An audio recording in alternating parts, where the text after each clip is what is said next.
Investors are eagerly awaiting the next steps in Bridgewater Associates' succession plan after the fund announced billionaire investor Ray Dalio would be handing over control. Yahoo Finance's Alexandra Semenova has been tracking this fund for us. Alexandra, well, who is next? Who's next in line? What might we see here?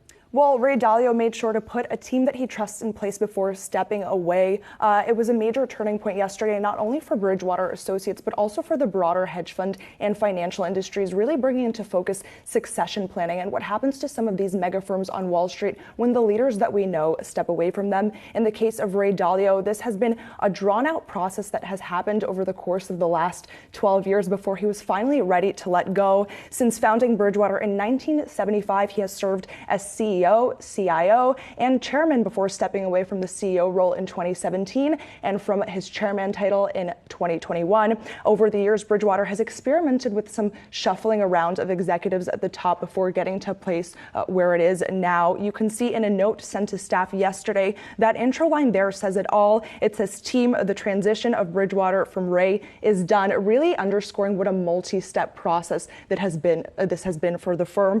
Bridgewater's executive team now comprises co-chief investment officers Bob Prince and Greg Jensen, who, by the way, started at Bridgewater as an intern in 1996, and co-CEOs Nir Bardea and Mark Bertolini. Up until now, Dalio was one of 3 co-CIOs before finally getting to a place where he was comfortable giving over this firm that he started from scratch to be the biggest hedge fund in the world over. And even so, he says that he will continue to mentor these people. He will stay on as a senior investor and as a member of the operating board. This really makes you think about succession more broadly in the hedge fund industry. So what does this really kind of set up in conversations in other firms? Well, this is really significant because Dalio is the first of his Wall Street cohort to fully relinquish his control of the firm that he founded. Just take a look at some of the famous fund managers that we know. Warren Buffett is still the face of Berkshire Hathaway.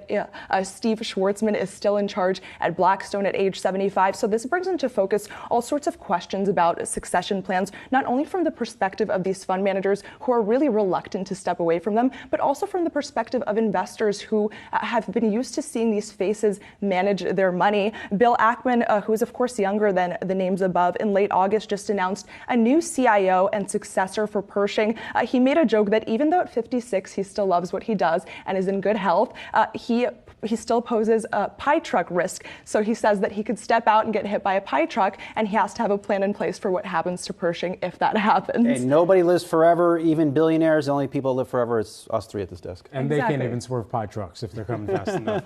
Thanks so much, Alexandra Semenova, joining us here in studio.